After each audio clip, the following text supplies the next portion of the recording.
There is a hill in southern Turkey, about 12 miles outside a city called Şanlıurfa, where the land rises slowly and the wind moves through dry grass without anything to stop it.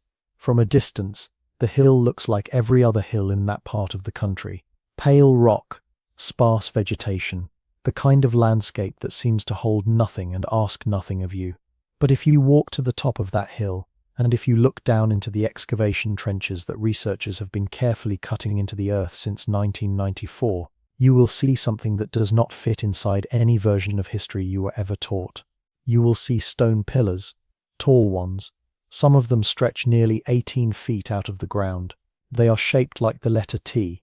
They are carved, not scratched, not chipped crudely, but carved with intention, with images of foxes, wild boars, cranes, vultures, snakes and scorpions. Some of the carvings show animals in motion, twisted mid-stride, as though whoever made them was trying to capture something alive. The pillars stand in rings, one ring inside another, arranged around two central columns that face each other like sentinels, that have been waiting for 11,600 years. 11,600 years. Let that number settle for a moment. The Great Pyramid of Giza was built around 2560 BC. That is roughly 4,500 years ago. When people talk about ancient history, that is usually the landmark they reach for: the pyramids, the pharaohs, the beginning of recorded civilization. But what you are looking at here is older than the pyramids by 7,000 years. 7,000 years before anyone laid a single block at Giza. People were already standing on this hill, already organizing themselves into groups, already cutting stone from the bedrock, and lifting it upright, and carving into its surface with tools made from flint. The site is called Göbekli Tepe. In Turkish, the name means potbelly hill, and for most of the 20th century, it was entirely unknown to the outside world, not because it was hidden in some inaccessible jungle, not because it required sophisticated equipment to find, but simply because when a team of archaeologists surveyed the hill in 1963, they looked at the tops of the T-shaped stones protruding from the soil and recorded them as Byzantine grave markers. They moved on. The file was closed. The hill sat quietly for 30 more years. It was not until a German archaeologist named Klaus Schmidt, working with the Deutsches Archäologisches Institut, returned to the site in 1994 and began to dig that the full weight of what was buried here became clear. Schmidt would spend the rest of his life at Göbekli Tepe. He died in 2014, having excavated only a fraction of what the ground radar surveys now suggest lies beneath the surface. At least 16 additional stone enclosures, still buried, still undisturbed, still silent. What makes this site so quietly disorienting is not just its age, it is what its age implies. The people who built Göbekli Tepe were not farmers. They had no cities. They had no writing system. There is no evidence they used the wheel. The period was what archaeologists call the pre-pottery Neolithic A, roughly 9,600 to 8,800 BC, a time when the populations of this region were still mobile, still moving with the seasons, still hunting wild gazelle and gathering wild grains rather than cultivating them. And yet they built this. They quarried stone blocks weighing between 10 and 20 tons. They transported them somehow across uneven terrain. They shaped them with hand tools. They erected them in precise geometric arrangements. And then, around 8000 BC, after centuries of use, they buried the entire complex, deliberately, completely, as though sealing something away from the world that would come after. The burial is part of what preserved it. Without that layer of carefully deposited fill, 11,000 years of wind and rain would have erased every trace. Someone chose to cover it. We do not know why. That question, why, is the one that runs through everything we are going to explore in this film. Not just why it was buried, but why it was built. Who organized the labor, what the carvings mean, whether the arrangement of the pillars points to something in the sky, and what the existence of this place forces us to reconsider about the entire history of human civilization. Before we go deeper, if you are finding this worth your time, and I hope you are, this channel is dedicated to exactly this kind of story, the ones that fell through the cracks of the history we were taught, the ones that are still being pieced together by researchers working in the field right now. If you want to be here when the next one comes out, Subscribing and turning on notifications takes about 3 seconds and means you will not miss it. It genuinely helps, and it is genuinely appreciated. Now, back to that hill in Turkey. Because here is what the surveys have found. Only about 5% of Göbekli Tepe has been excavated. 5%. And what that 5% has already revealed has rewritten the timeline of human civilization more than once. The people who began this work understood they were standing above something that would take generations to fully understand. They were right. We are still at the beginning, and the ground beneath that hill has barely begun to speak. There is a quarry about 300 meters from the main enclosures at Göbekli Tepe. If you stand at the edge of it and look down, you can still see the outline of a pillar that was never finished. It lies in the rock exactly where the people cutting it left it. At some point between 9,600 and 8,000 BC, the way a half-eaten meal stays on a table after everyone has gone, the pillar is approximately 24 feet long. Archaeologists estimate its weight at somewhere between 40 and 50 tons. It was never moved. It was never erected. Something stopped the work before it was completed. And whatever that something was, it left this enormous carved stone lying in the bedrock, undisturbed, for more than 11,000 years. When you look at that unfinished pillar, the engineering question becomes immediate and physical in a way that numbers on a page cannot quite convey. This is not a stone you could move with a forklift without careful planning. This is not something a small group of people could shift with ropes and good intentions. And yet the finished pillars at Göbekli Tepe, some of them weighing between 10 and 20 tons, were not only moved from their quarry, they were stood upright, positioned with geometric precision, and in some cases carved with detailed imagery, either before or after being raised. All of this happened without metal tools, without wheeled vehicles, without draft animals trained for heavy hauling, without any written record of how it was done. That absence of a written record is not a minor inconvenience. It means that everything we understand about the logistics of Göbekli Tepe's construction comes from inference, experimental archaeology, and careful analysis of the physical evidence left behind. The builders could not tell us what they did. We have to reconstruct it from what they left in the ground. So let us go through what we actually know and where the knowledge runs out. The stone at Göbekli Tepe is predominantly local limestone. Petrographic analysis confirms that the T-pillars were quarried from the bedrock of the hill itself and from outcrops in the immediate vicinity.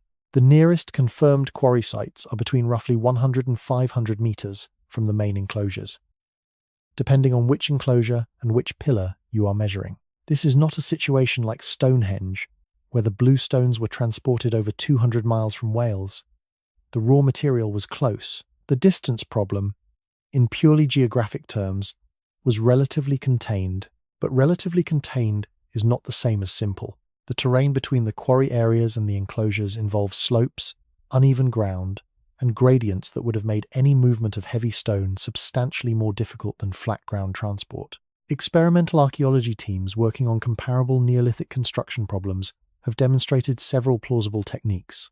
Wet clay or animal fat applied to timber sledges can dramatically reduce friction. Stone balls placed beneath a sledge function as primitive bearings. A-frame lifting rigs, constructed from timber, can be used to pivot heavy pillars upright once they have been dragged into position. Rocking and walking methods, in which a stone is tilted from one edge to the other in a rhythmic motion, can move surprisingly large objects with relative modest labor forces when the motion is properly coordinated. None of these techniques have been definitively proven as the method used at Göbekli Tepe. Each has advocates, and each has practical limitations when applied to the specific weights and terrain conditions of this particular site. What the researchers can model is labor. Dr. Joris Peters, a zooarchaeologist at Ludwig Maximilian University of Munich, who has spent years analyzing the animal remains at Göbekli Tepe, has worked alongside colleagues to estimate the human energy requirements involved in construction. Their models suggest that moving and erecting a single 20-ton pillar would have required somewhere between 500 and several hundred coordinated workers, depending on the method used, the distance traveled, and the terrain conditions encountered.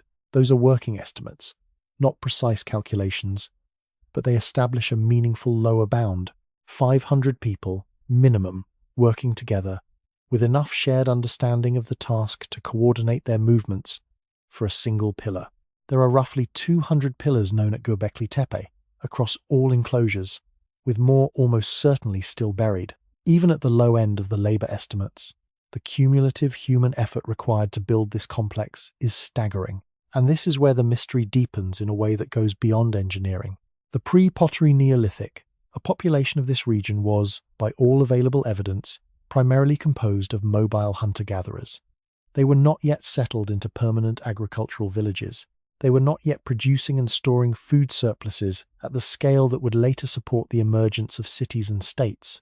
They were people who moved, who hunted, who gathered, who built temporary or semi-permanent shelters. The social structures that historians and archaeologists typically associate with large-scale, organized labor-centralized authority, food surplus redistribution, a division of labor supported by an administrative class are not in evidence here. Not a single artifact suggesting a ruling class has been found at the site. No palace, no storehouse, no administrative center, no evidence of coercion. So how do you organize 500 people, 1,000 or 2,000? Oh, do something this physically demanding, repeatedly, over a period of centuries, without any of the mechanisms that later civilizations developed specifically for that purpose? Dr. E.B. Banning, an archaeologist at the University of Toronto, published a widely discussed paper in 2011 in the journal Current Anthropology, in which he proposed that the conventional picture of Göbekli Tepe as a purely ceremonial site without permanent inhabitants was overstated. His argument was that the people who built and maintained the site may have lived there for extended periods, and that the communal labor of construction was itself the organizing principle, the thing that brought people together and kept them together long enough for a social structure to emerge. This is a genuinely important inversion. Most historical models assume that social complexity comes first, and monument building follows. Banning and others, building on Schmidt's own later thinking, suggested the opposite, that the act of building the monument was what created the social complexity, that the project preceded and possibly generated the conditions required to complete it. One theory suggests that Göbekli Tepe was not the product of an already organized society, but the crucible in which organization was forged. The mountain did not reflect a civilization. It made one. Whether or not that specific interpretation holds up to further scrutiny, it points towards something that the physical evidence seems to confirm. The people who moved these stones were not primitive in any meaningful sense of the word. They were not acting randomly or instinctively. They had a plan, a shared, symbolic vocabulary, a method of transmitting knowledge across generations, and a degree of social cohesion that most modern people would struggle to replicate without the support of institutions, contracts, and currency. The bones tell part of this story. The excavations at Göbekli Tepe have yielded over 100,000 animal bone fragments, analyzed in detail by Dr. Peters and his colleagues at LMU Munich. The overwhelming majority come from wild gazelle, wild cattle, and wild deer, not domestic animals. The assemblage is consistent, not with the everyday refuse of a settled village, but with the remains of large communal feasting events, the kind of gathering where hundreds of people come together, slaughter game on a large scale, eat together, and then return to wherever they came from. Archaeologists have noted that this feasting pattern implies a logistical system of its own. Someone, or some group, was responsible for organizing the hunts. Someone was responsible for knowing when to gather and where. Someone was maintaining the continuity of the tradition across the decades and centuries that construction continued. What remains unexplained is the precise nature of that someone. Was it a council of elders? A lineage of ritual specialists? A rotating group of community leaders drawn from the surrounding region? The bones and the stones cannot answer that question. The carvings, perhaps, come closer, but they open as many questions as they resolve, which is where we are headed next. For now, the simplest, honest summary of what we know about moving stones before the wheel is this. It was done. The pillars are standing. The evidence is in the ground. The method was almost certainly some combination of human muscle, timber, and coordinated effort at a scale that should not have been possible, given everything else we thought we knew about this period. The fact that it was possible anyway is not evidence of outside intervention or lost technology. It is evidence of something perhaps more remarkable, that the capacity for organized, purposeful, large-scale collective action is not a product of civilization. It may be one of the things that made civilization possible in the first place. And as that thought settles, I find myself genuinely curious about something. Somewhere out there, someone is listening to this in the middle of the night with the lights off. Someone else is hearing it on a morning commute, coffee in hand, the day not yet started. Someone is falling asleep to it in a time zone I will never be able to guess. Wherever you are right now, whatever the clock on your wall says, drop it in the comments. Your city, your country, the hour. There is something quietly extraordinary about the fact that a story this old, about people whose names we will never know, is reaching you in this particular moment. In whatever corner of the world you happen to be in, I would genuinely like to know. Imagine you're an artist. You have no canvas, no paper, no ink. What you have is a limestone surface the size of a doorway and a handheld flint tool that requires you to strike and strike again and strike again to remove each small fragment of rock.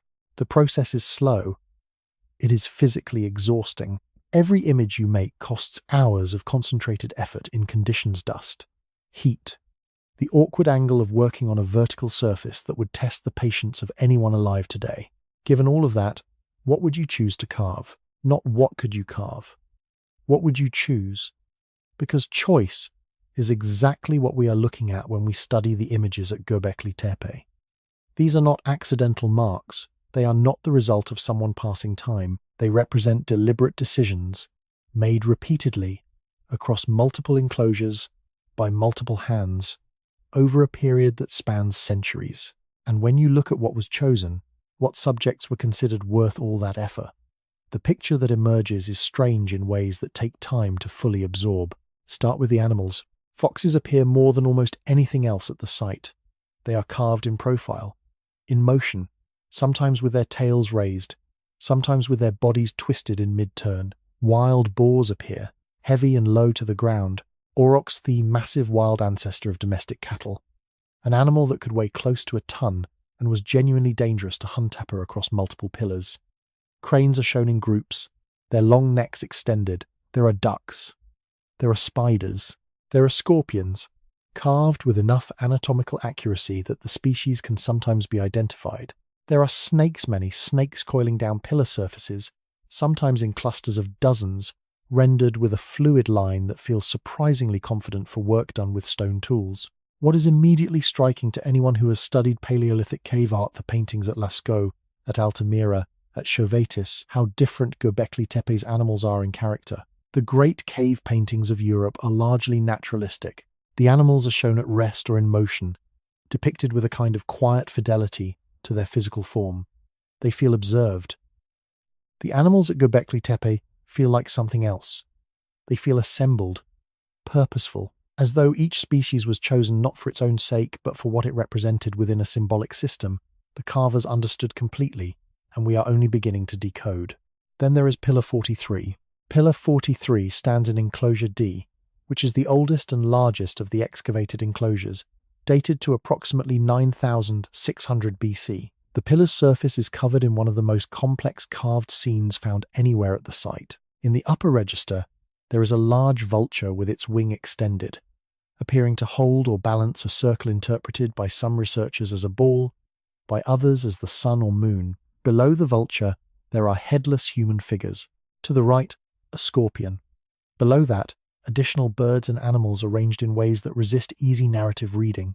Klaus Schmidt, who spent 20 years studying this pillar among others, described it as among the most enigmatic surfaces at the site. That assessment has not changed. In 2017, Dr. Martin Sweatman and Dimitrios Tsikritsis at the University of Edinburgh published a paper in the journal Mediterranean Archaeology and Archaeometry, proposing a specific interpretation that the scene on Pillar 43 is a star map. In their reading, the circle held by the vulture represents the sun. The other animal figures correspond to constellations as they would have appeared in the night sky around 10,950 BCA, date that aligns. Within the margin of the model's uncertainty, with the onset of the Younger Dryas, a period of sudden and severe global cooling, whose cause is still actively debated among geologists and climate scientists. One theory suggests, in other words, that whoever carved this pillar was recording a catastrophic event in the sky something seen, something that changed the world, something considered important enough to preserve in stone for whoever came after. What remains unexplained is whether that interpretation is correct, or whether the alignment between the carvings and the proposed star positions is a coincidence produced by pattern matching against a sufficiently large set of possible configurations. Independent researchers have noted that the same pillar has been mapped to at least 3 different astronomical events by 3 different analysts, which is either evidence of a richly layered symbolic program or a warning about the limits of archaeoastronomical methodology. But here is what does not require interpretation. The headless human figures on Pillar 43 are not unique. Headless humans appear at multiple locations across Göbekli Tepe and at nearby contemporary sites. They appear in contexts that suggest the image was not accidental or incidental. It was a recurring motif within this symbolic vocabulary, which means it carried meaning the same way a cross or a crescent carries meaning. We simply do not yet know what that meaning was. Now travel about 35 miles east of Göbekli Tepe to a site called Karahan Tepe, which has been under active excavation since 2019, under the direction of Professor Necmi Karul of Istanbul University, as part of the broader Taştepeler research program, coordinated by the Turkish Ministry of Culture and Tourism. Karahan Tepe is roughly the same age as Göbekli Tepe. It has the same T-shaped pillars, the same animal carvings, the same general architectural vocabulary, but it also has something that has no parallel anywhere else in the Neolithic world. In a chamber carved directly into the bedrock, researchers found 11 human figures emerging from the rocket's knot, freestanding sculptures, not relief carvings on a flat surface, but figures that appear to grow out of the stone, as though the rock is in the process of releasing them. Some of the figures have their ribs visible. One holds what appears to be a severed human head in its lap, rendered with enough anatomical specificity that the closed eyes and slack features of the head are clearly intentional. The expression on the figure holding the head Ison there is no more precise word for this calm. Whatever ritual or belief system produced that image, it was not casual. It was not decorative. Someone who understood exactly what they were making spent a very long time making it, in a space that appears to have been designed specifically for the experience of encountering it. Archaeologists have noted that the Karahan Tepe chamber, based on its architecture and orientation, may have been deliberately darkened during user space, where the figures would have been visible only by firelight or torchlight, which would have given the emerging forms a quality of movement and presence that static photographs completely fail to capture. Then there are the abstract symbols. Across both Göbekli Tepe and Karahan Tepe, and extending to other sites in the network, a set of non-figurative symbols recurs with enough consistency to suggest systematic use rather than decoration. The most common are an H-shaped symbol, a crescent form, and what appears to be a stylized representation of a human figure reduced to its most basic geometric elements: a circle for the head, 2 lines for the arms, a vertical line for the body. Archaeologists have noted that several of these symbols bear a structural resemblance to signs that appear thousands of years later in the earliest known writing system, specifically in the proto-cuneiform tablets from Uruk in southern Mesopotamia, dated to around 3200 BC. No direct causal link between the Göbekli Tepe symbols and proto-cuneiform has been established. The gap in time is enormous, and the geographic and cultural distances involved make a clean line of transmission difficult to argue. But the resemblance has been noted by enough serious researchers that it sits in the literature as an open question rather than a dismissed curiosity. What would it mean if these symbols were the distant ancestor of writing? It would mean that the impulse to encode meaning in a standardized visual system is not something that emerged with agricultural civilization in the 4th millennium BC. It would mean that the roots of that impulse reach back into the pre-pottery Neolithic, into a world of hunter-gatherers who stood on a hill in southern Turkey and decided, for reasons we are still working to understand, that some things were worth cutting into stone. The carvings at Göbekli Tepe and Karahan Tepe do not tell us what the people who made them believed. They are not a text we can translate. They are more like the visual residue of a complete symbolic world-a-world, with its own logic, its own hierarchy of meaning, its own way of organizing experience into images. That world is gone. The language it spoke has not survived, but the images remain. buried for 11,000 years, then slowly brought back to the surface, one careful brushstroke of excavation at a time. And the longer researchers look at them, the more certain they become of one thing. Whoever made these carvings was not recording the world as it simply appeared to them. They were recording something they believed about it. For most of the 20th century, there was a story that archaeology told about itself with considerable confidence. It went something like this. At some point around 10,000 years ago, human beings in the Near East figured out that you could take the seeds of wild grasses, plant them deliberately, tend them through a growing season, and harvest them in quantities that exceeded what you could gather from the wild. This discovery, or more accurately, this slow accumulation of discoveries made by many people across many generations, changed everything. Once you could grow food rather than just find it, you could stay in one place. Once you could stay in one place, you could build permanent structures. Once you had permanent structures and stored food, you had the conditions for population growth, social hierarchy, specialized labor, and eventually the kind of complex society that produces temples and cities and written records. The story had a name. The archaeologist Vere Gordon Childe coined it in the 1930s, the Neolithic Revolution. And for decades, it served as the foundational sequence of early human history. Agriculture first. The arrow pointed in one direction, and one direction only. Göbekli Tepe broke the arrow, not gradually, not ambiguously, but with the kind of clean empirical force that makes scientists uncomfortable, and historians reach for their pencils to start redrawing diagrams. Because what the radiocarbon dates from Göbekli Tepe show, confirmed by multiple independent laboratories using samples taken from different contexts across the site, is that the oldest enclosures, enclosure D in particular, were constructed around 9,600 BC. That is approximately 11,600 years ago. The domestication of einkorn wheat, the earliest confirmed cereal crop in the archaeological record, is dated to somewhere between 8,500 and 8,000 BC.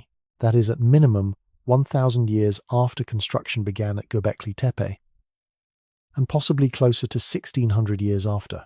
Let that sequence sit for a moment. The monument came first. The farming came after. This is not a minor chronological adjustment. It is a fundamental inversion of the model that organized the entire field of Near Eastern prehistory for the better part of a century. The people who began building Göbekli Tepe were not settled farmers with food surpluses and administrative structures.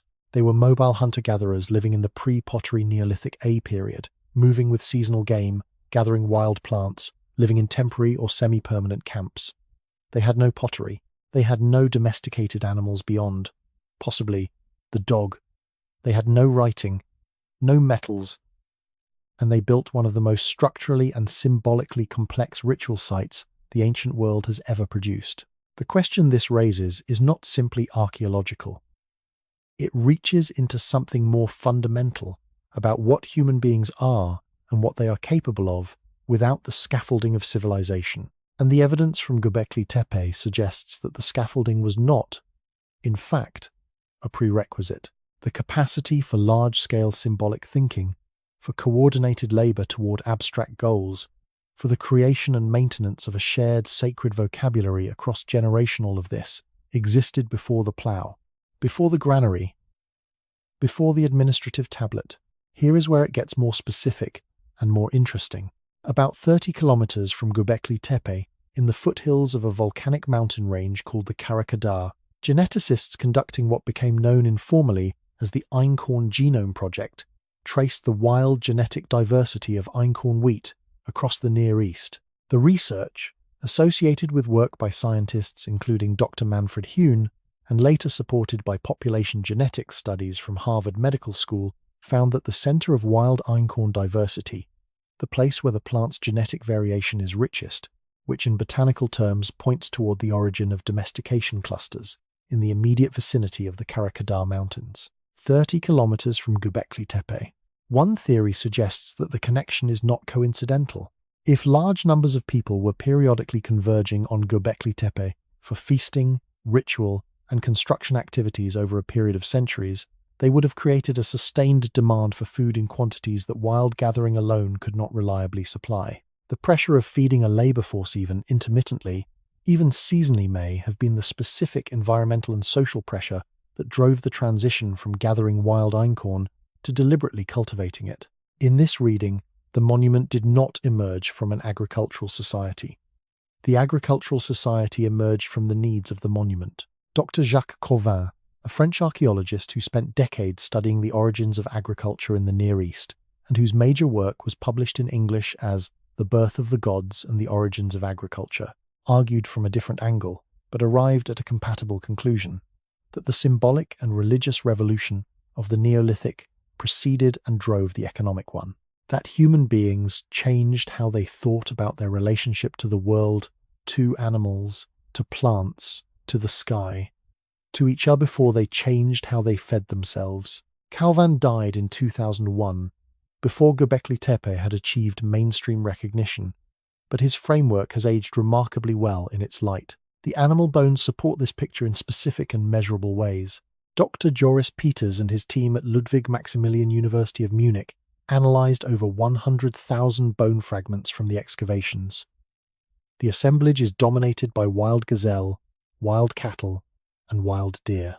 There are no domestic animal remains from the earliest occupation layers. The kill patterns and the species distribution are consistent with large communal hunts, the kind organized specifically to feed a gathering rather than to provision a household. Somebody was coordinating the supply of meat for a crowd. The crowd was real. The coordination was real. The domestication had not yet happened.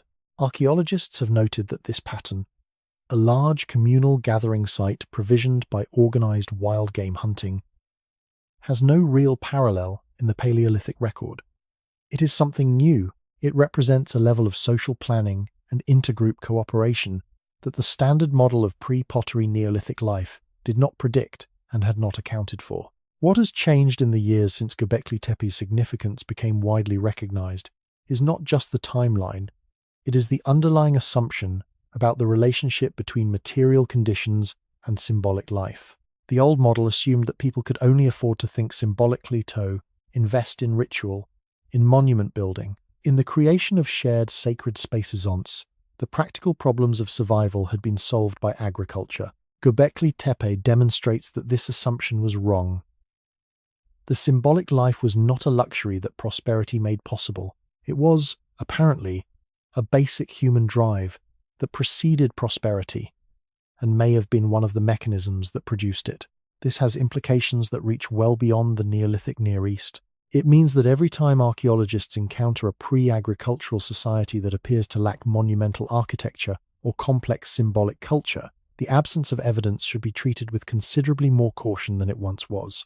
The lesson of Göbekli Tepe is partly about what was built there, but it is equally about how completely it was missitting on the surface, visible to anyone who looked, and dismissed as Byzantine grave markers by a professional survey team in 1963. What remains unexplained is how many other sites of comparable age and significance remain unrecognized, either buried beneath later occupation layers, submerged beneath the sea levels that rose dramatically as the last ice age ended, or simply sitting in landscapes that have not yet been surveyed with the right questions in mind. The coastlines of the world 10,000 years ago looked substantially different from today. Sea levels were roughly 350 feet lower than they are now. Vast areas of continental shelf that are currently underwater were then dry, land-inhabited, traversed, and possibly built upon by the same populations that produced Göbekli Tepe. Those landscapes are largely inaccessible to conventional archaeology. What they contain is, for now, unknown. The Neolithic Revolution is not wrong as a description of what happened. Agriculture did emerge. Cities did follow. Writing did come after that. The sequence, in broad outline, holds. What Göbekli Tepe corrects is the assumption about what came before the sequence began. The assumption that before farming, there was only subsistence, only survival, only the unorganized scramble of people too busy staying alive to think about anything larger than the next meal.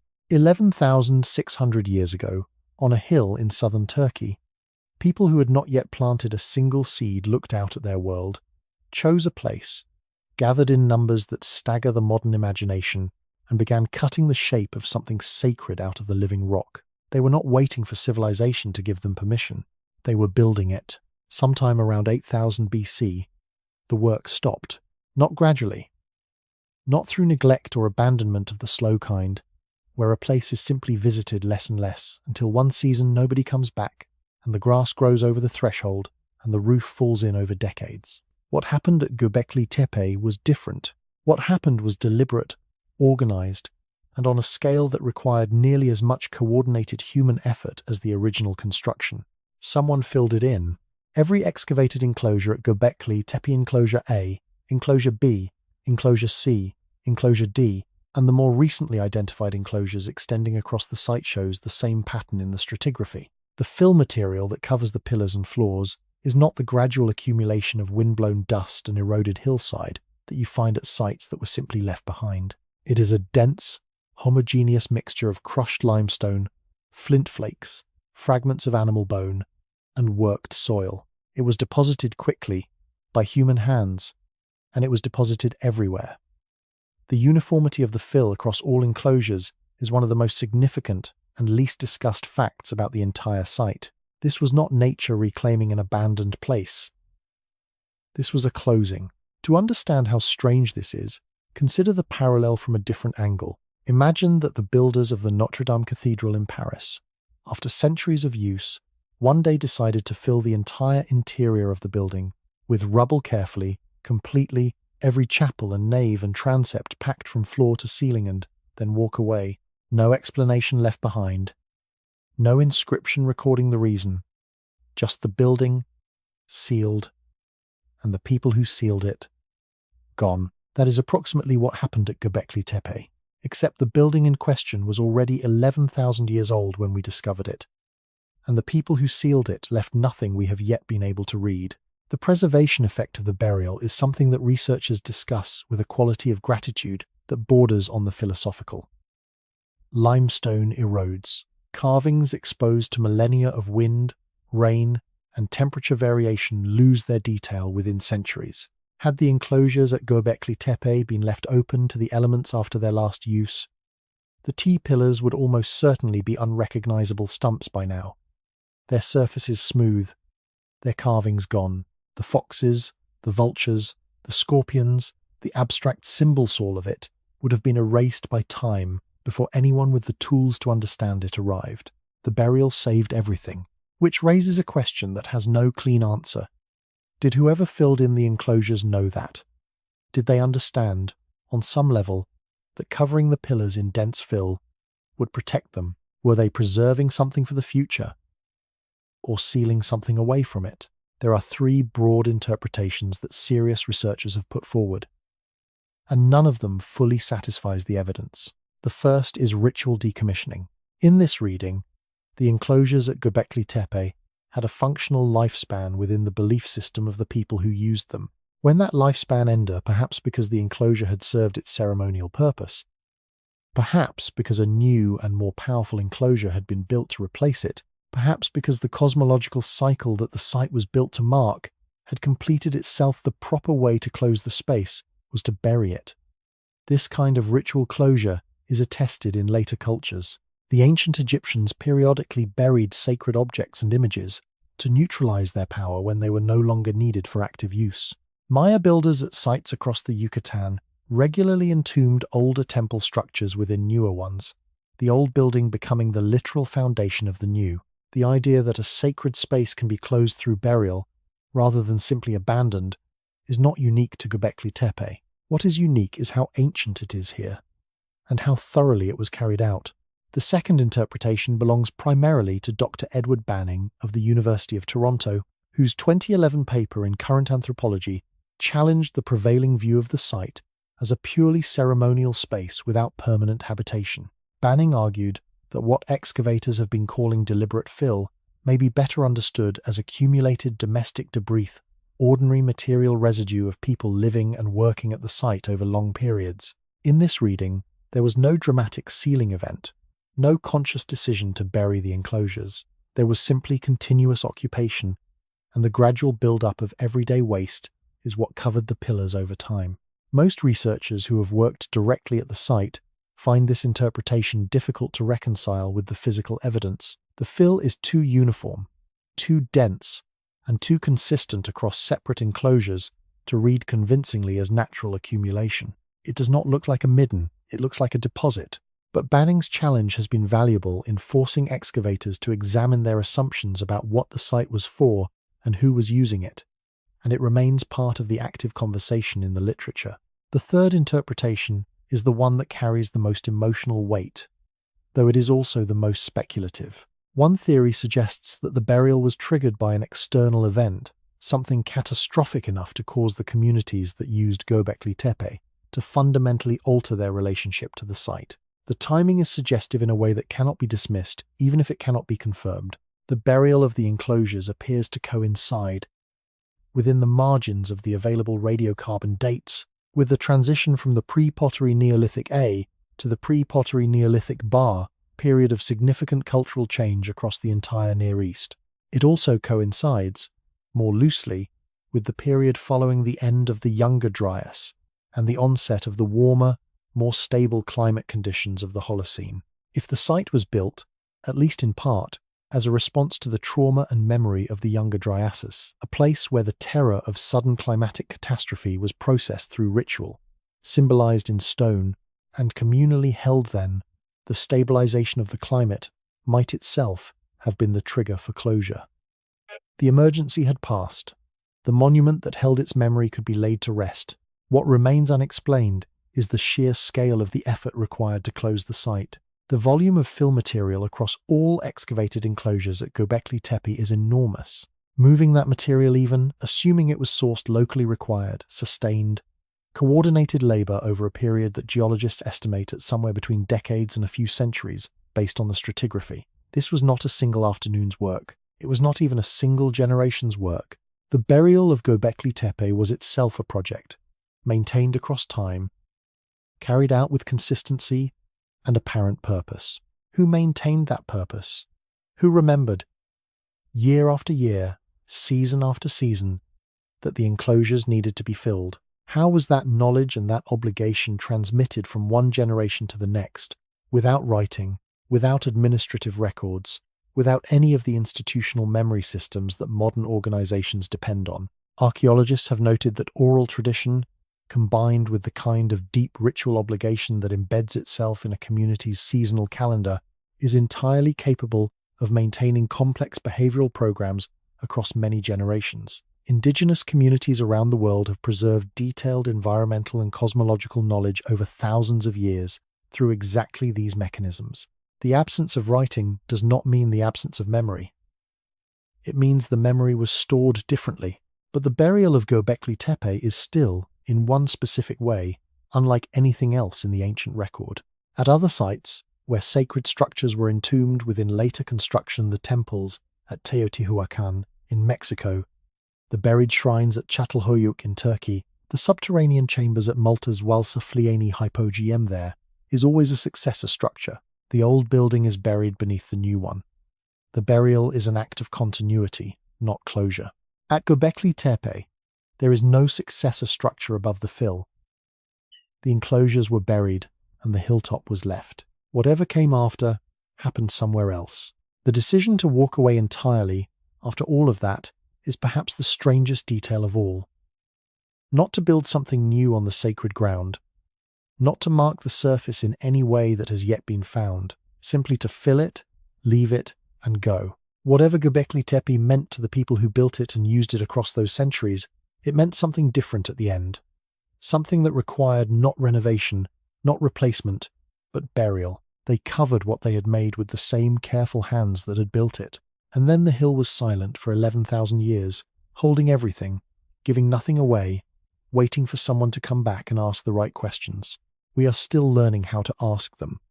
Human beings have always looked up. Before the first seed was planted, before the first wall was raised, before any of the organizing structures of settled life existed, people were watching the sky. They noticed that certain stars rose and set with the seasons. They noticed that the moon followed a cycle that could be counted. They noticed that the sun moved along the horizon across the year, rising further north in summer and further south in winter.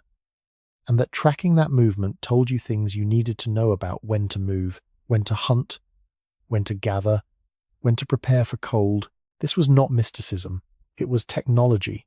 The sky was the most reliable information system available to any pre-pottery Neolithic community, and the people who could read it accurately held knowledge that was genuinely valuable to everyone around them. So, when researchers began looking carefully at the orientation of the pillars at Göbekli Tepe, the question they were asking was not whether the builders paid attention to the sky. That was almost certainly true of every human community on Earth at that time. The question was whether the attention was encoded into the architecture, whether the placement of the stones was deliberately aligned with specific astronomical events, the way that Newgrange in Ireland is aligned with the winter solstice sunrise, or the way that the main axis of the Mnasdra temple complex in Malta tracks the equinox sun with enough precision to function as a seasonal marker accurate to within a few days. The case for astronomical alignment at Göbekli Tepe begins with the geometry of Enclosure D.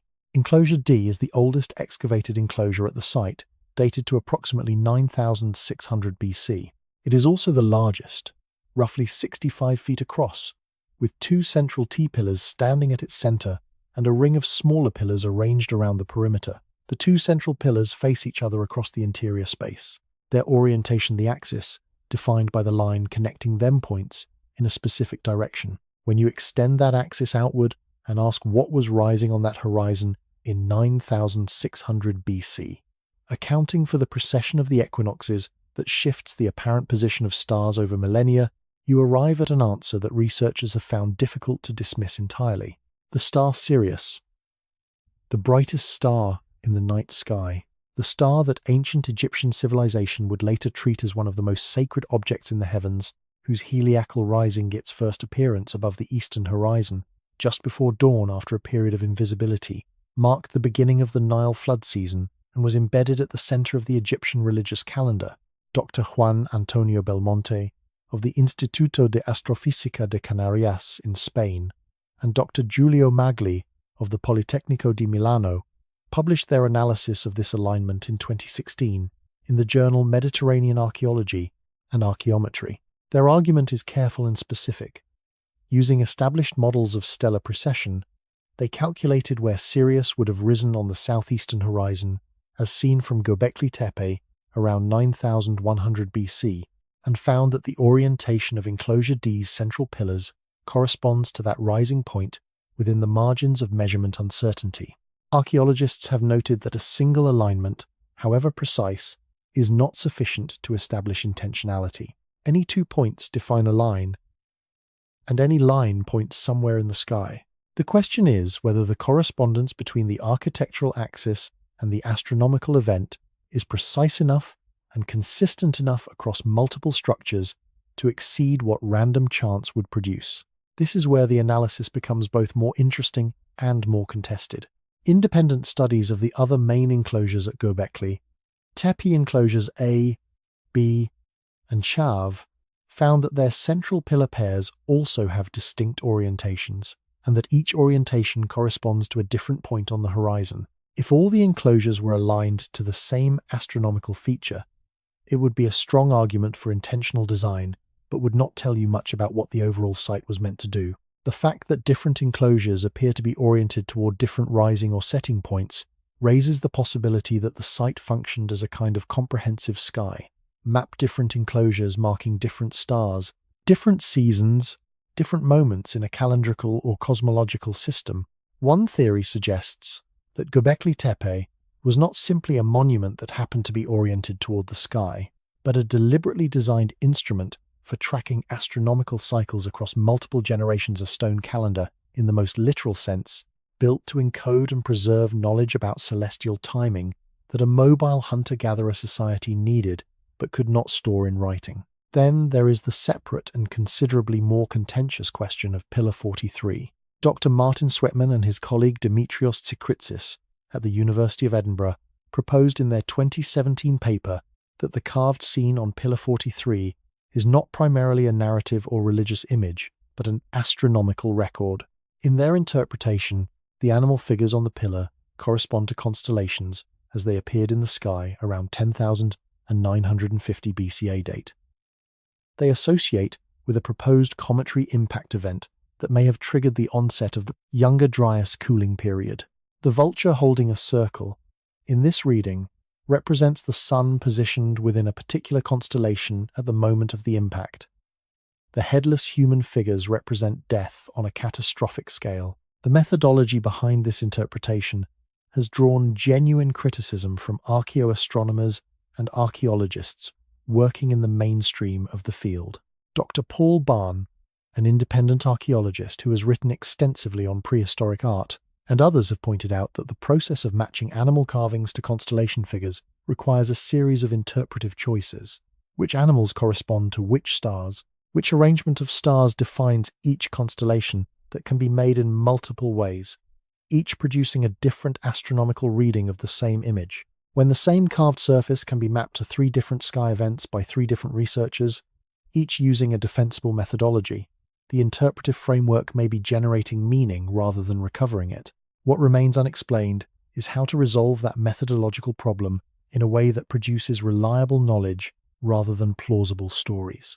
The honest answer is that archaeoastronomy, as a discipline, is still developing the tools needed to distinguish genuine ancient astronomical encoding from the pattern recognition tendencies of the human mind studying it. This is not a criticism unique to Göbekli Tepe research. It applies to Stonehenge, to the Nazca Lines in Peru, to the pyramids at Giza, to virtually every ancient monument that has attracted astronomical interpretation. What the field has established with reasonable confidence is this: deliberate solar and lunar alignments in Neolithic architecture are real and well documented.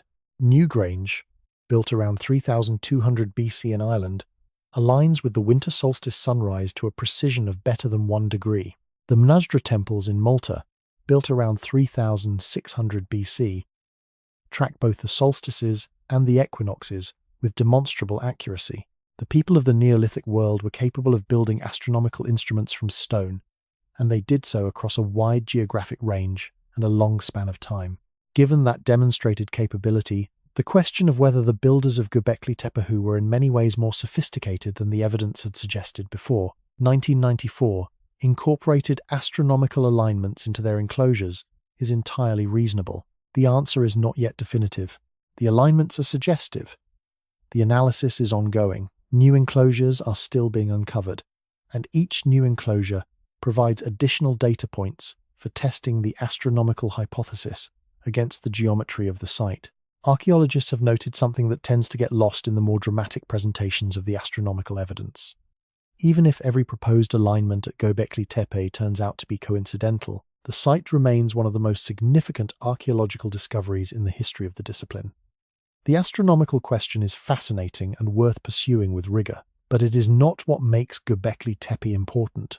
What makes it important is that it exists at all that 11,600 years ago. People who had not yet planted wheat were already asking the same questions about the sky, the seasons, and their place in the cosmos that every subsequent human civilization has also asked. They were looking up at the same stars we look up at now. They were trying to understand what the stars were telling them. Whether they carved those answers into the pillars at Göbekli Tepe is a question that the next decade of excavation and analysis may finally be able to answer. The ground radar surveys suggest that the most elaborately carved enclosures may still be buried. The most complete astronomical record, if one exists, may not yet have been uncovered. The sky over that hill in southern Turkey looks the same as it did 11,000 years ago. The same stars, shifted slightly in their positions by the slow wobble of the Earth's axis, but recognizable, navigable, and still full of questions that stone alone cannot answer.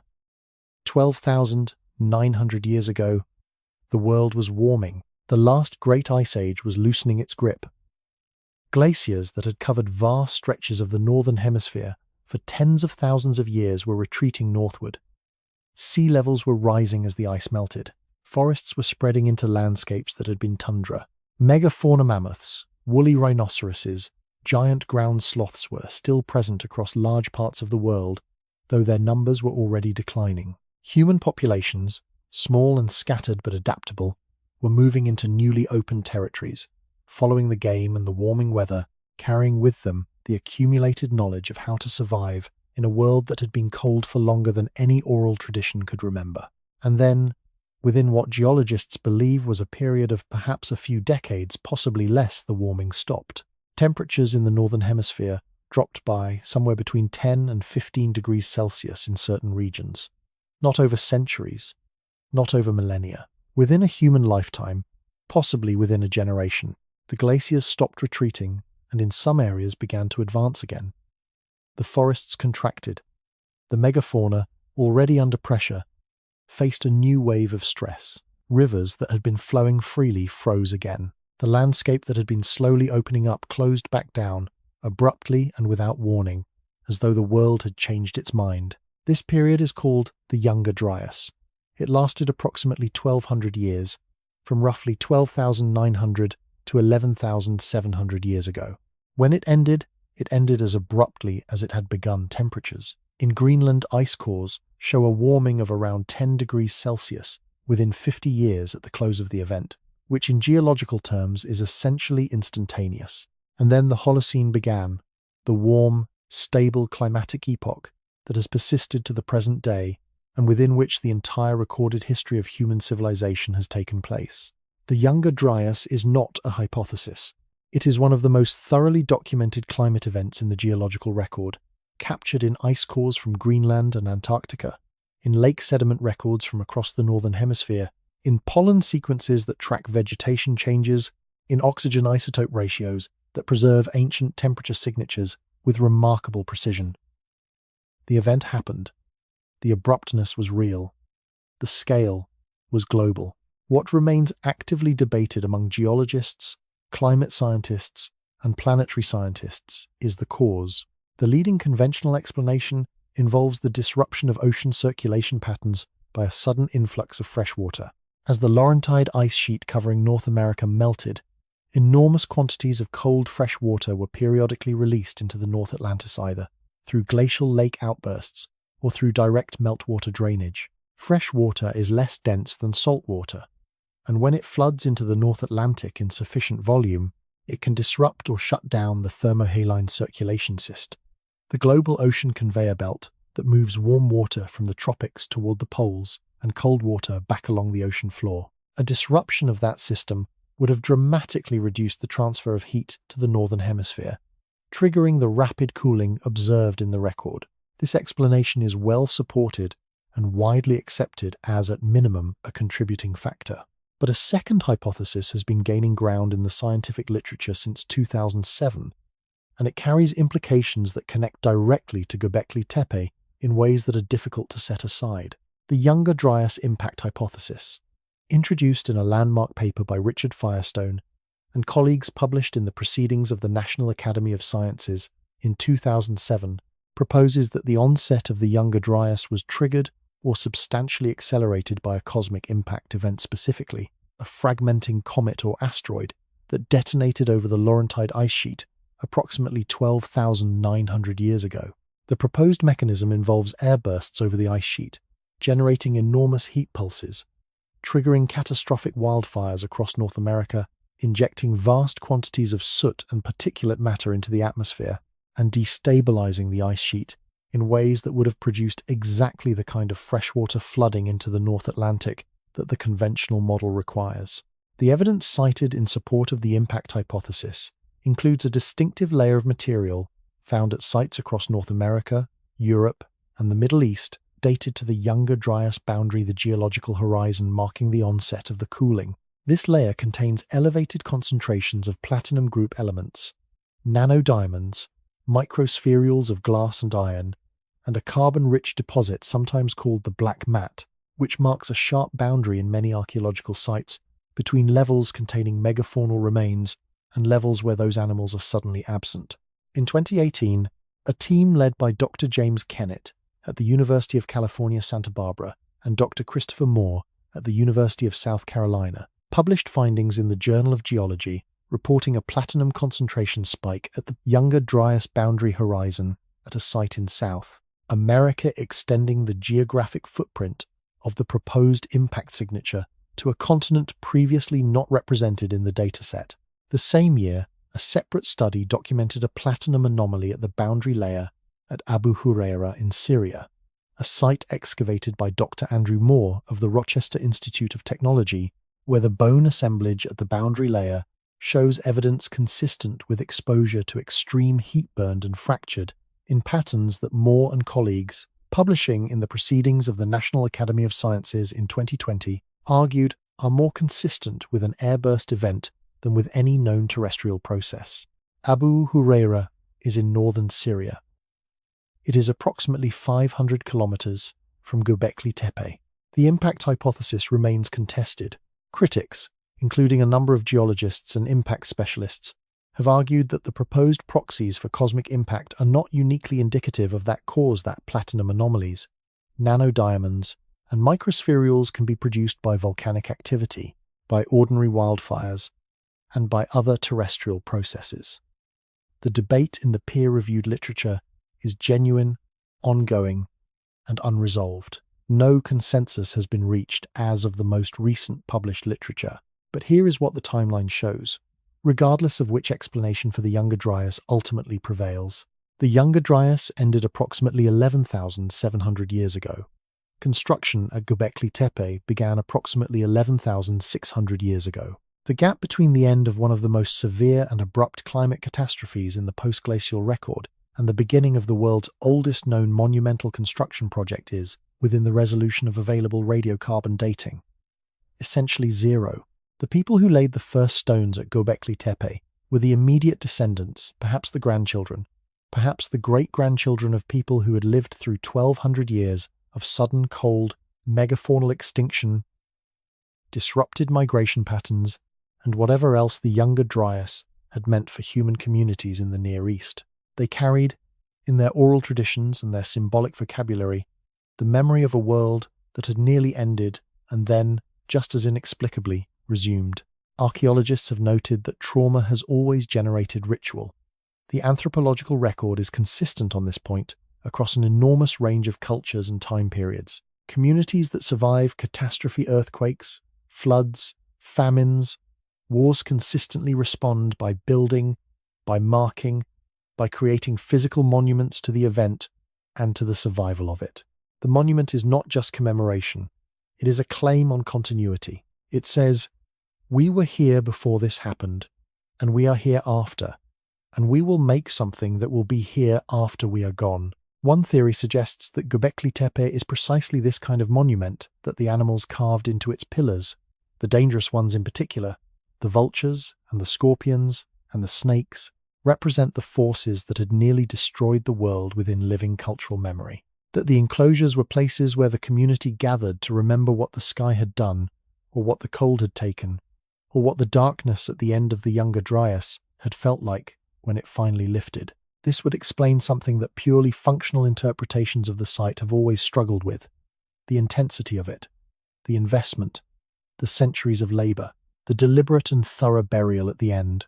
You do not spend generations building something and then seal it with that kind of care unless it holds something you consider irreplaceable, something that must be protected, something that must not be lost, even when the community that made it eventually moves on. What remains unexplained is whether the specific imagery at Göbekli Tepe, and particularly the complex scene on Pillar 43, encodes a memory of the Younger Dryas onset in astronomical terms, as Sweatman and Sikritsis have argued, or whether the connection between the site and the climate event is real, but expressed in ways we have not yet learned to read. The Younger Dryas left its mark in ice cores and lake sediments, and the charred bones of extinct animals. It may also have left its mark in carved limestone on a hilltop in southern Turkey, encoded in the language of a people who had no writing but understood, with complete clarity, that some things are too important to forget. They built their memory in stone, and the stone is still there. There is a particular kind of discovery in archaeology that does not arrive as a single moment but as a slow accumulation of realizations, each one quietly enlarging the picture until the picture you started with is no longer recognizable. The discovery that Göbekli Tepe was not alone was like that. It did not happen on a single afternoon when a researcher stood on a hilltop and saw another set of T-shaped stones on the horizon. It happened across years of surface surveys, ground-penetrating radar passes, satellite image analysis, and the gradual, careful work of researchers who were willing to look at landscapes that had been surveyed before and ask whether the previous surveys had been asking the right questions. What they found, slowly and then with increasing speed as the methods improved and the funding followed the results, was that the tradition that produced Göbekli Tepe was not an isolated phenomenon. It was a region-wide cultural system, expressed in stone, distributed across a landscape that stretches from the foothills of southeastern Turkey down into northern Syria, and across a corridor of territory that follows the upper reaches of the Euphrates and Tigris river systems. Göbekli Tepe was not the origin of something unique. It was one node in a network. The clearest expression of this network's scale is a research initiative called Taş Tepeler, which translates roughly from Turkish as Stone Hills. Launched under the coordination of the Turkish Ministry of Culture and Tourism and led academically by Professor Necmi Karul of Istanbul University, the Taş Tepeler project has since its formal inception brought together researchers working at 12 distinct sites across the region, all of them dating to the same broad, period roughly 9,600 to 8,000 BCand, all of them sharing the architectural and symbolic vocabulary first identified at Göbekli Tepe. 12 sites, and that number almost certainly understates the full extent of what is there. Consider the geometry of the situation. Göbekli Tepe itself, the most extensively excavated site in the network, has been studied for nearly 30 years by one of the best-funded and most technically sophisticated archaeological teams in the world. In that time, with all of those resources and all of that accumulated expertise, approximately 5% of the site has been excavated. The ground-penetrating radar surveys conducted by the Deutsches Archäologisches Institut indicate the presence of at least 16 additional stone enclosures beneath the surface of the hill, most of them untouched. If the most studied site in the network is 95% unexplored, what does that imply about the 11 other confirmed sites, most of which have received only preliminary surface surveys or a handful of exploratory trenches? And what does it imply about the broader landscape, which has not been systematically surveyed in its entirety? The honest answer is that nobody knows, and the not knowing, in this case, is itself a significant fact about where we are in the process of understanding this period of human history. Take Karahan Tepe, located approximately 35 kilometers east of Göbekli Tepe, in the same general landscape of limestone ridges and dry grass. Karahan Tepe was identified from surface finds in 1997 when researchers noted the presence of T-shaped stone pillars protruding from the hillside, the same signature that had initially been misread as Byzantine grave markers at Göbekli Tepe 3 decades earlier. For more than 20 years after its identification, Karahan Tepe received minimal excavation attention. Preliminary work was conducted, notes were taken, the site was registered, and then, between 2019 and 2023, Professor Karul's team began systematic excavation, and the site revealed a character so distinct from Göbekli Tepe that researchers had to substantially revise their assumptions about how much variation existed within this architectural tradition. The chamber with the 11 emerging human figures, the portraits of individuals rendered with a specificity visible ribs, individual facial features, the weight of a severed head held in relaxed hands that is unlike anything found at Göbekli Tepe. A separate space containing a large phallus carved from the living rock of the chamber floor, surrounded by smaller carved figures, in what appears to be a ritual context with no parallel anywhere in the Neolithic world. Karahan Tepe is not a copy of Göbekli Tepe. It is a fully distinct site with its own symbolic program, its own architectural solutions, and its own apparent ritual purposes, and yet it speaks the same fundamental language. The T-pillars are there, the animal carvings are there, the abstract symbols are there. The family resemblance is unmistakable. This is what a network looks like from the inside. Not uniformity, but coherence. The same underlying vocabulary expressed with local accent and individual character at each node. Other confirmed sites in the Taş Tepeler network include Sefer Tepe, Hamzan Tepe, Kurt Tepesi, Harbet Suvan Tepesi, and Göbekli Tepe, most of them known primarily from surface surveys, most of them yielding T-pillar fragments and carved stone consistent with the Göbekli Tepe tradition, most of them waiting for the excavation seasons that funding and logistics have not yet made possible. Neveli Chori, excavated in the 1980s and early 1990s, before being submerged beneath the rising waters of the Atatürk Dam Reservoir in 1992, was one of the earliest known sites in this tradition. Its T-pillars and carved limestone figures now lost beneath water, documented only in the records made before the flooding. What Neveli Chori might have revealed with modern excavation techniques and ground-penetrating radar will never be known. That loss is worth sitting with for a moment. A site in the same tradition as Göbekli Tepe, potentially as old,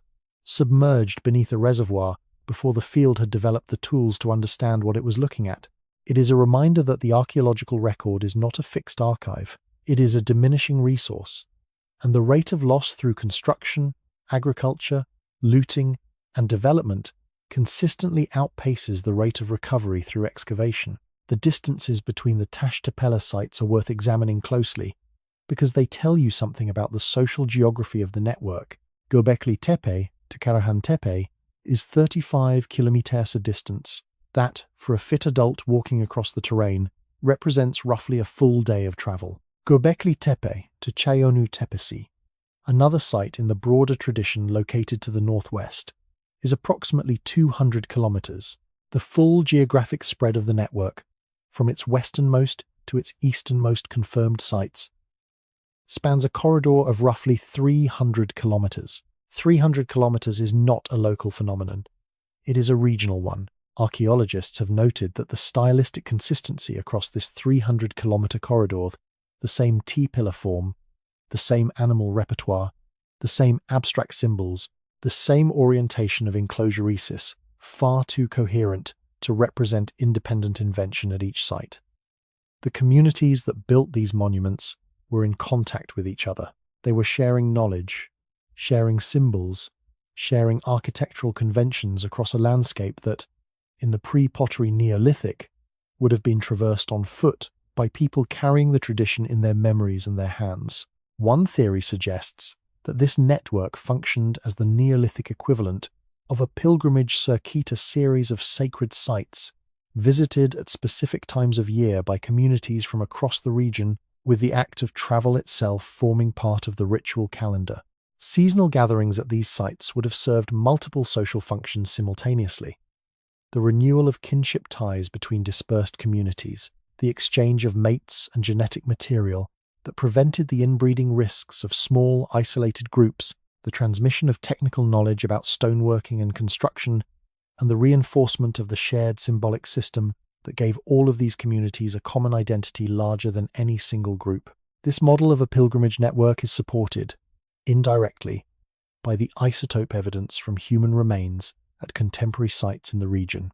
Strontium and oxygen isotope ratios in tooth enamel preserve a chemical signature of where a person spent their childhood. Because the local geology and water chemistry are incorporated into the body during tooth development, studies of Neolithic individuals from sites across the Near East have found evidence of significant geographic mobility, people buried far from the landscapes where their teeth formed, indicating movement across distances consistent with the inter-site distances of the Taş Tepeler network.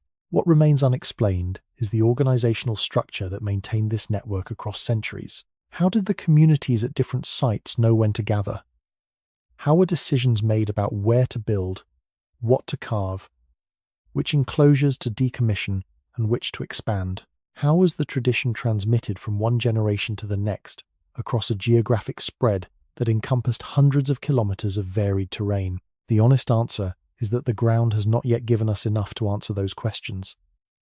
The excavated portion of the network remains small. The sites that might contain the most direct evidence of inter-community contact middens, caches of trade goods, objects manufactured at one site and found at another have largely not yet been excavated at the depth and scale required.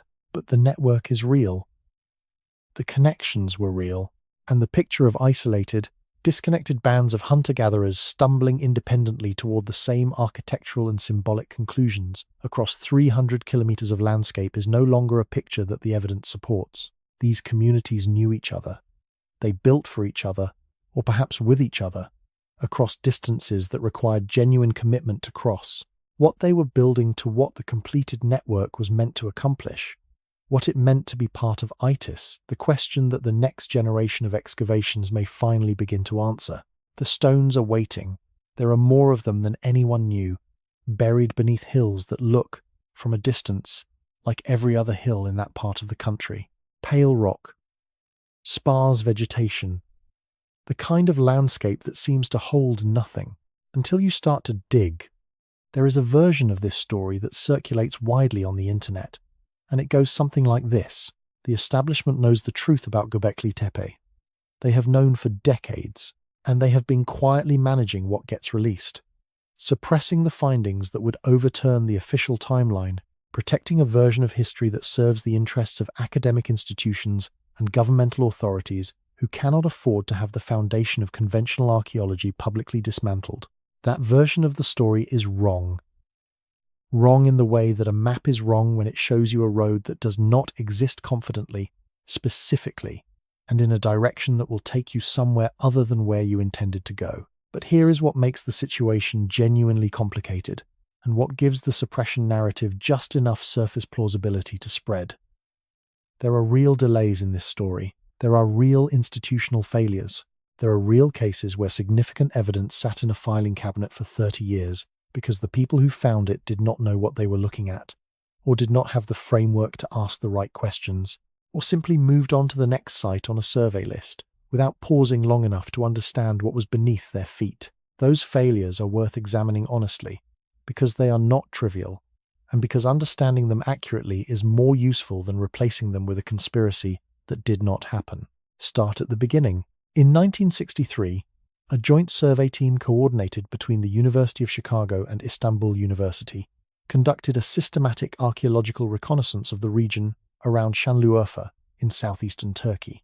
The survey was part of a broader effort to document prehistoric sites across the Near East before development and agricultural expansion destroyed the surface record.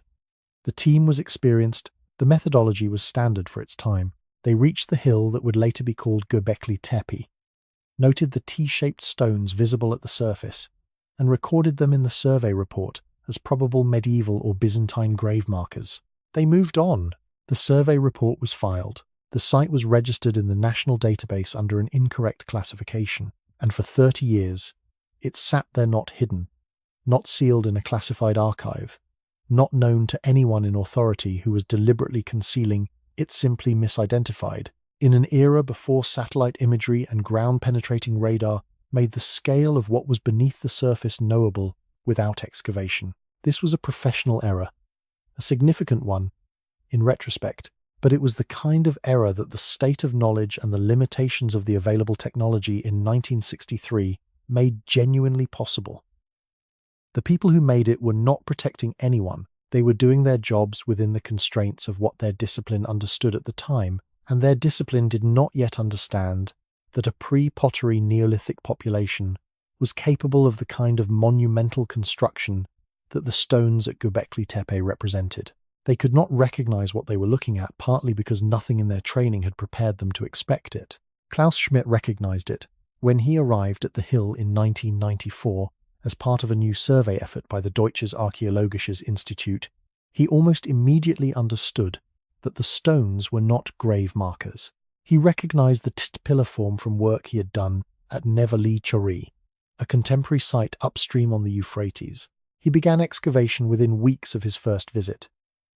His initial findings were published in 1995 in the journal Istanbuler Mitteilungen. And then something happened that is genuinely worth noting, not as evidence of suppression, but as evidence of how academic communication actually works, which is slower and more uneven than most people outside the field realize. Schmidt's 1995 paper was published in German in a specialized journal at a time when the broader Anglophone archaeological community had limited access to and engagement with German-language Near Eastern studies publications. The paper reached the specialists it needed to reach. It circulated in the relevant academic networks. Excavation continued and expanded, but for the better part of a decade, the site was essentially unknown to the general public and to large sections of the English-speaking archaeological community. It was not until a feature article in Smithsonian Magazine in 2008, 13 years after Schmidt's first publication, that Göbekli Tepe achieved anything close to mainstream recognition outside of specialist circles. 13 years is a long time, but it is not evidence of suppression. It is evidence of how slowly, genuinely paradigm-shifting findings move through academic culture when they challenge assumptions that have been foundational for decades, and when the primary publications are in a language that most of the field does not read fluently. Archaeologists have noted that this pattern-important findings sitting in specialist literature for years or decades before achieving mainstream recognition is not unusual in archaeology or in science more broadly. The work of Barry Marshall and Robin Warren, demonstrating that peptic ulcers are caused by bacterial infection rather than stress, sat in the medical literature for years before the field accepted it, ultimately requiring one of them to drink a solution of the bacteria to prove the point. The resistance to paradigm-shifting findings is a structural feature of how knowledge communities work, not evidence of coordinated suppression. Now consider the current situation at Göbekli Tepe and the Taş Tepeler sites, because this is where the question of institutional transparency becomes more current and more nuanced. Since Klaus Schmidt's death in 2014, excavation at Göbekli Tepe has been led by Dr. Lee Clare of the Deutsches Archäologisches Institut in collaboration with Turkish partners operating under permits issued by the Turkish Ministry of Culture and Tourism. The Turkish government, as the sovereign authority over the site and all archaeological work conducted within its borders, controls excavation access, publication timelines, and the conditions under which international researchers can work at the site. This is standard practice. Every country with significant archaeological heritage manages it under national authority, and Turkey's regulations are broadly consistent with international norms for site management and cultural heritage protection. What some researchers have observed carefully, in the language of professional frustration rather than accusation, is that publication timelines for certain subsites within the Taş Tepeler network have been slower than might be expected, given the significance of the findings. The 2019 through 2023 excavation seasons at Karahan Tepe, which produced the Chamber of Emerging Human Figures and other extraordinary discoveries, generated a substantial volume of preliminary press releases and media coverage before the peer-reviewed academic publications that would allow independent researchers to scrutinize the full data set and methodology. This gap between media announcement and peer-reviewed publication is a recognized problem in modern archaeology and in science more broadly. It creates a situation where remarkable claims are in wide circulation before the evidence underlying them has been subjected to the kind of rigorous independent scrutiny that the discipline requires. It is frustrating to researchers who want to engage seriously with the findings. It is also, in the current funding and media environment, an almost inevitable consequence of the fact that significant discoveries generate public interest that institutions and government ministries have legitimate reasons to manage carefully. What remains unexplained is whether the pace of formal publication from some Taş Tepeler sites reflects logistical constraints, the genuine difficulty of processing, analyzing, and writing up large volumes of archaeological material from multiple active excavations simultaneously, or whether there are other factors influencing what gets released, in what form, and when. Researchers who have raised these questions publicly have done so in professional venues, with professional language, and have generally received responses emphasizing the logistical explanation. There is one documented absence at Göbekli Tepe that has attracted genuine scientific curiosity, and that is the near-total lack of confirmed human skeletal remains at the main enclosures.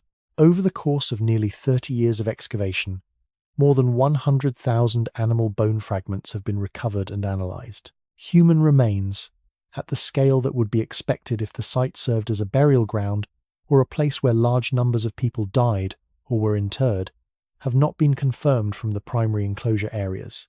One theory suggests that the site was used for excarnation, the practice of exposing human bodies to be defleshed by birds before the bones were collected and buried elsewhere. The vulture imagery at the site and the ethnographic parallels from Neolithic Anatolia at sites like Çatalhöyük, where excarnation is well documented, make this a plausible explanation. But no direct physical evidence the scattered, disarticulated human bones that excarnation typically leaves behind has been published from Göbekli Tepe in quantities that would confirm this interpretation. The absence may reflect the actual ritual practice at the site. It may reflect the fact that the areas most likely to contain human remains are in the unexcavated 95% of the site. Or it may reflect something about the site's function that current models have not yet accounted for. What the evidence does not support is the conclusion that the absence is the result of deliberate concealment by the excavation team or the institutions overseeing the work. Absence of evidence in archaeology is almost always better explained by the limitations of excavation coverage than by the decisions of the people holding the trowels. The suppression narrative is appealing because it offers a clean explanation for incomplete knowledge. Someone knows more than they are telling us, and when we find out what they know, everything will make sense. The reality is less dramatic and in some ways more unsettling. Nobody is hiding the answers. The answers are in the ground, and the ground at Göbekli Tepe is 95% unexplored, waiting for excavation seasons that will take generations to complete, yielding its knowledge slowly, in fragments, in the careful and unglamorous way that genuine historical understanding has always been built. The truth about this site is not being withheld. It has simply not yet been found. For most of human history, the only way to know what was beneath the ground was to dig. This sounds obvious until you consider what it means in practice. Digging is slow. Every trowel of soil removed from an archaeological site is a one-way transaction in the context that surrounds an object. The spatial relationships between artifacts, the stratigraphic layers that record the sequence of human activity at a place, all of it exists only once, and the moment it is disturbed, it is gone forever. A poorly conducted excavation does not just fail to recover information, it destroys information that no future technology will ever be able to reconstruct. This is why the arrival of non-invasive survey technologies in the last 3 decades has changed archaeology more fundamentally than any development since the invention of radiocarbon dating. For the first time in the history of the discipline, it is possible to see what is beneath the surface of a site without touching it. And what those technologies have revealed at Göbekli Tepe and across the broader Taş Tepeler network has, in several instances, required researchers to substantially revise estimates they had made based on excavation alone, begin with ground-penetrating radar, because it is the technology that first revealed the true scale of what lies beneath the hill at Göbekli Tepe. Ground-penetrating radar works by transmitting pulses of electromagnetic energy into the ground and measuring the reflections that return to the surface when those pulses encounter boundaries between materials of different densities. Stone walls, floors, and filled enclosures reflect differently from the surrounding soil matrix, and the patterns of reflection can be processed into 2-dimensional cross-sections and 3-dimensional maps of subsurface features. The technique does not produce photographic images.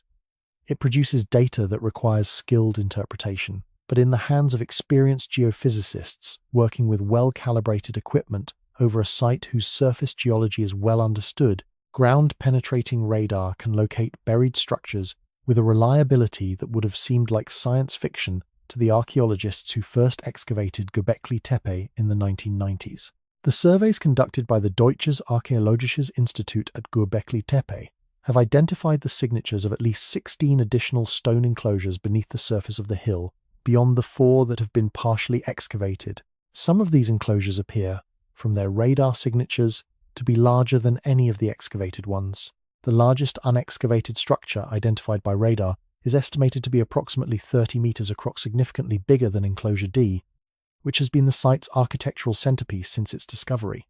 What is inside those enclosures? What carvings cover their pillars? What objects were deposited on their floors before the deliberate burial sealed them? None of this is known. The radar shows the outline. The outline suggests scale. Everything else waits for the excavation seasons that will be required to reach them.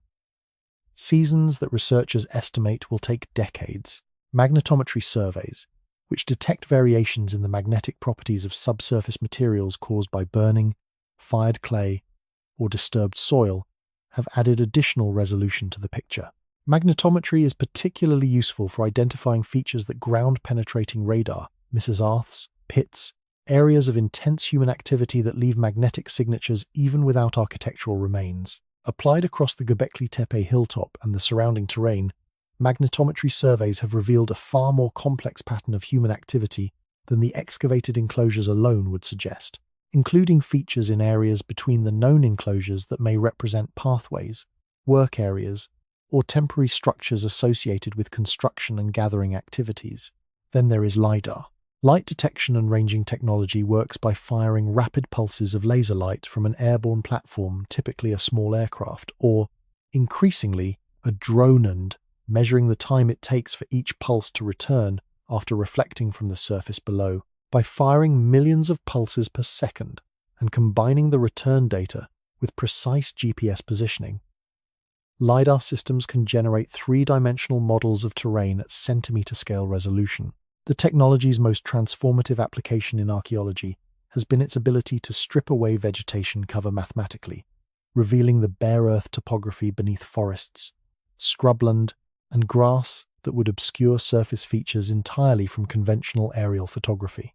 In the Taş Tepe region, where the landscape is covered in sparse but consistent scrubby vegetation that makes surface survey from the ground laborious and from the air unreliable, LiDAR surveys conducted between 2020 and 2023 have revealed previously unrecorded surface features across a substantially larger area than ground-based surveys had covered.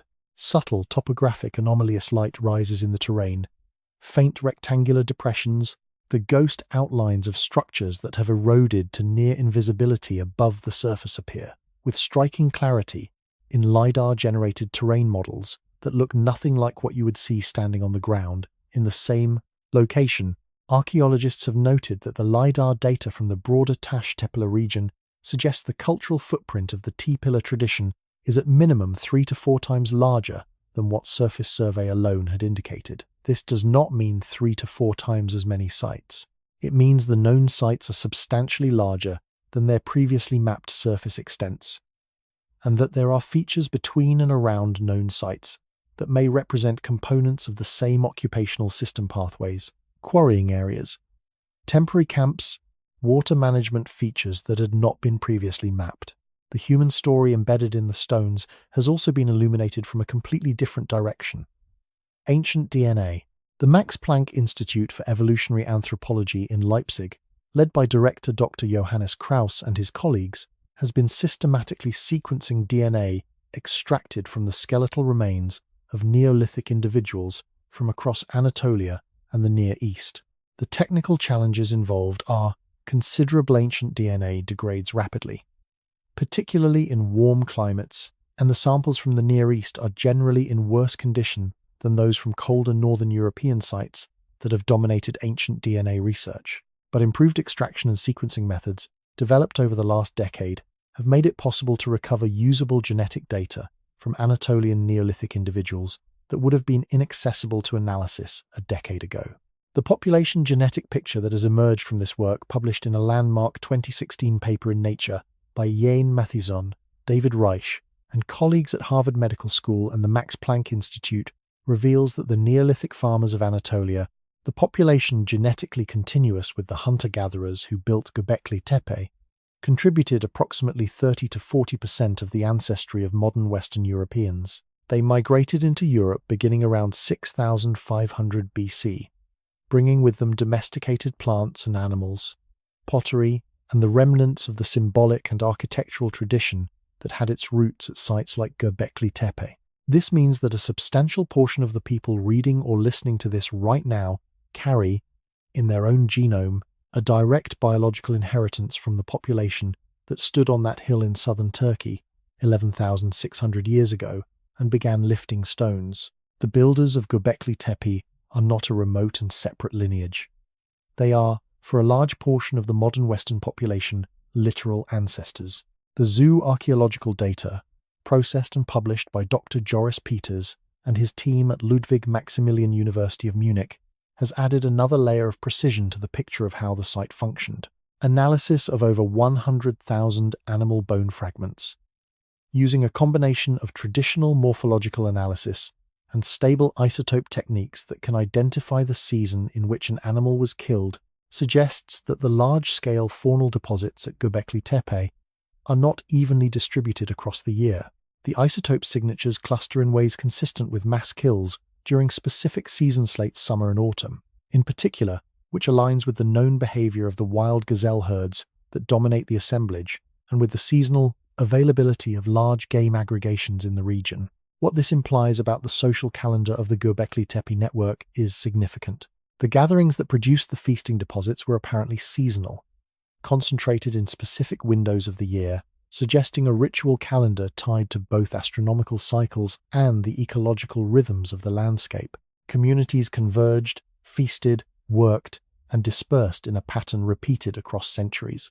Three-dimensional photogrammetry has added one more dimension to the research toolkit. The Göbekli Tepe research project has used photogrammetric scanning to create millimeter-accurate digital models of all exposed pillar surfaces, capturing the carvings in a form that allows analysis, sharing, and comparison without physical access to the originals.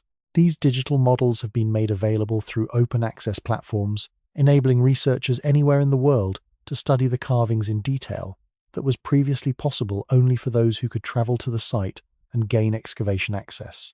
What remains unexplained, even with all of these tools working in combination, is the interior life of the people who built the network. The DNA tells us who their descendants are, the bones tell us what they ate and when, the radar tells us how large their monuments were. The LiDAR tells us how far across the landscape their activity extended. None of these technologies can tell us what it felt like to stand inside one of those enclosures in the firelight, surrounded by carved animals and the T-shaped pillars rising overhead, participating in whatever ritual the space was designed to hold. None of them can recover the words that were spoken, the songs that were sung, the names that were given to the animals carved into the stone. The digital tools are extraordinary. They have transformed what is knowable about this site and this period, but they reach a boundary that no technology has yet crossed and may never cross. Beyond that boundary, there is only the stone, and the stone keeps its silence as carefully as it always has. Once you know about Göbekli Tepe, something changes in the way you look at the rest of the ancient world. It is not that the other monuments become less impressive. If anything, they become more so. What changes is the question you bring to them.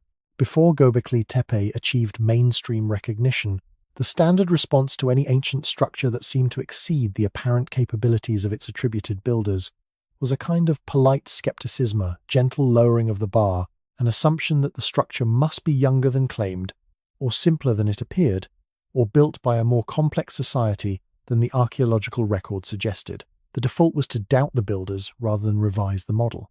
Göbekli Tepe made that default position untenable, not because it proved that ancient peoples had access to lost technology or outside assistance, it proved no such thing, but because it demonstrated, with the full weight of radiocarbon dating and peer-reviewed excavation reports behind it, that the model itself had been wrong, that hunter-gatherers were capable of monumental construction, that symbolic complexity does not require agriculture, that the timeline of human capability reaches back further and cuts deeper than the 20th century consensus had allowed. With that demonstration in place, the other monuments deserve a second look. Not through the lens of alternative theories that invoke ancient civilizations or extraterrestrial intervention. Those frameworks have not produced testable predictions or verifiable evidence, but through the lens of a genuinely revised understanding of what pre-state human societies were capable of when sufficiently motivated and socially organized. Start with Pumapunku. Pumapunku is a stone construction complex located within the broader Tiwanaku site in western Bolivia, situated at an altitude of approximately 12,800 feet above sea level on the Altiplano Plateau near Lake Titicaca. The site dates to roughly 500 to 900 AD. Placing it well within the historical period, it is not prehistoric in the sense that Göbekli Tepe is prehistoric, but it has attracted an extraordinary volume of alternative theory attention because of one genuinely remarkable feature: the precision of the stonework. The H-shaped andesite and red sandstone blocks at Pumapunku are cut with a geometric accuracy that is difficult to explain intuitively. Flat surfaces ground to tolerances measured in fractions of a millimeter, interlocking joints that fit together without mortar, with a tightness that requires precise planning and execution.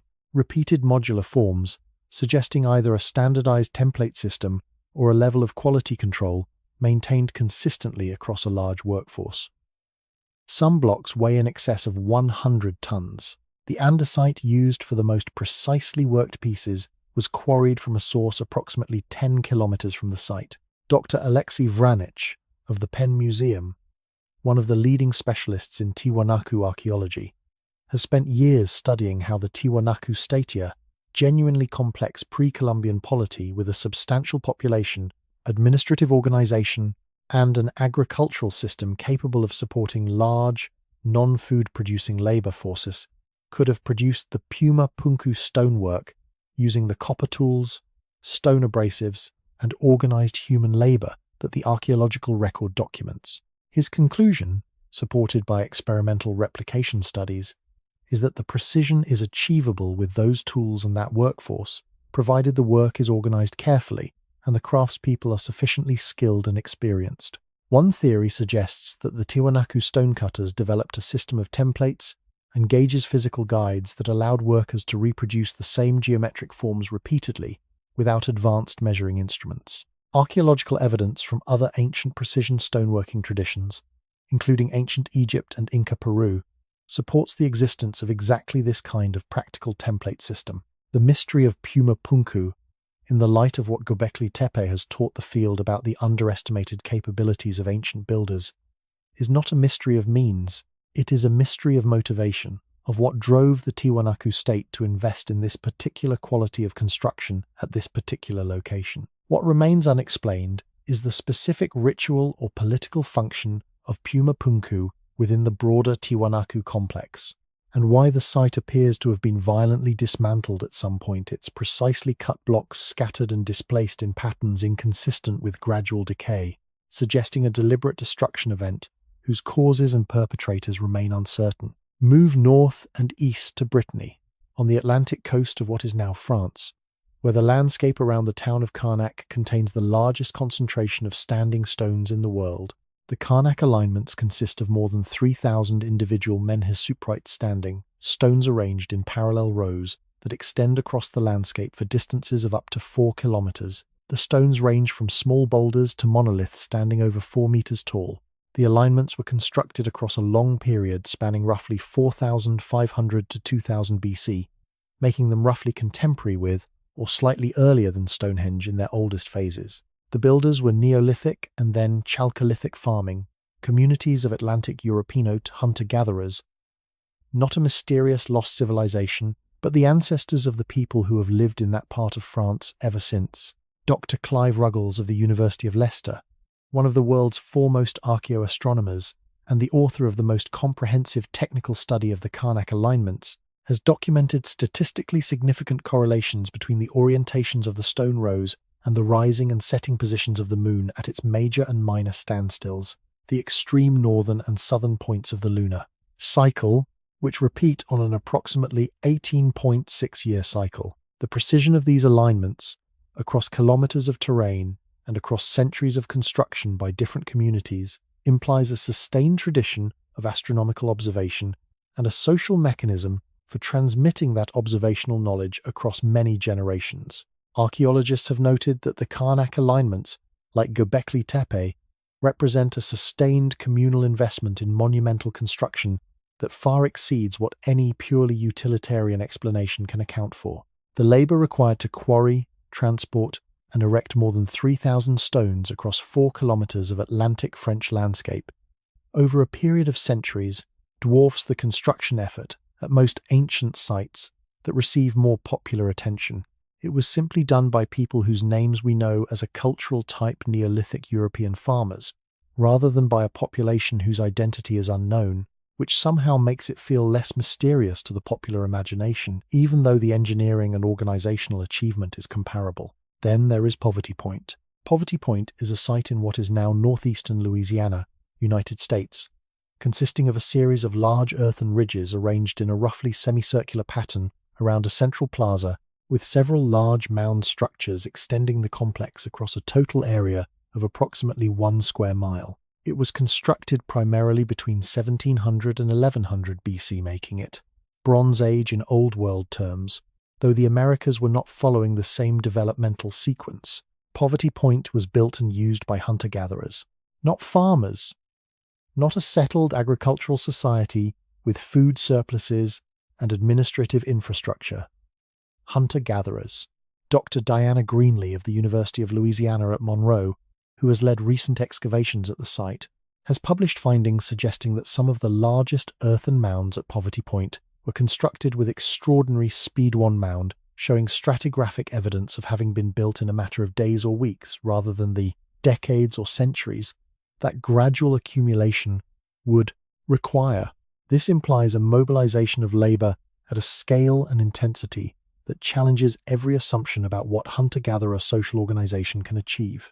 Poverty Point received a UNESCO World Heritage designation in 2014, which brought it broader international attention, but it remains significantly less well known than it deserves to be, partly because it is made of earth rather than stone. It lacks the photogenic drama of megalithic architecture and, partly because its builders do not fit the narrative template that makes ancient monuments seem mysterious. They were Native Americans living in the lower Mississippi Valley. Their capability is not in question, only the model that failed to predict it. What connects Göbekli Tepe, Puma Punku, the Karnak alignments, and Poverty Point is not a shared origin or a common cultural tradition. They are separated by thousands of miles and thousands of years. What connects them is the consistent pattern of underestimation, the recurring failure of modern observers to credit ancient builders with the organizational sophistication and technical competence that the physical evidence directly demonstrates. Archaeologists have noted that this underestimation has a specific cultural history. The frameworks that dominated Western archaeology through most of the 19th and 20th centuries were built, in part, on assumptions about human development that mapped neatly onto colonial-era hierarchies, assumptions that positioned certain kinds of societies as primitive and others as advanced, and that read monumental construction as evidence of advancement that primitive societies could not possess. Those assumptions have been systematically dismantled by the evidence over the last several decades, but their residue persists in the popular imagination and occasionally in professional practice. The real lesson of every ancient structure that has been called impossible is not that the builders had help from sources outside the human record.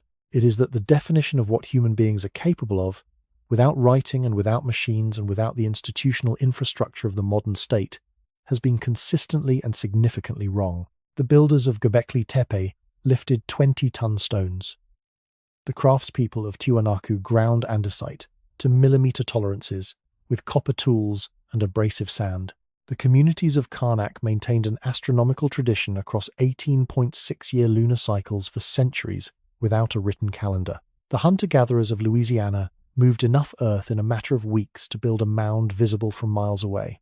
They did not need our permission to be capable of these things. They simply did them. And the monuments they left behind are not mysteries waiting for an extraordinary explanation. They are evidence of something entirely ordinary, in the deepest and most humbling sense of that word. They are evidence of what people do. Come back to the hill.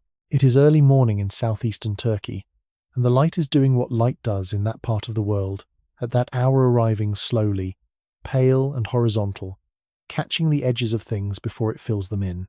The excavation trenches are quiet. The T-shaped pillars stand where they have always stood, patient in the way that only stone can be patient, their carved surfaces holding the same foxes and vultures and snakes they have held for 11,600 years, indifferent to everything that has happened in the world since the last human hand touched them. You know, now, what you are looking at, and knowing changes the silence.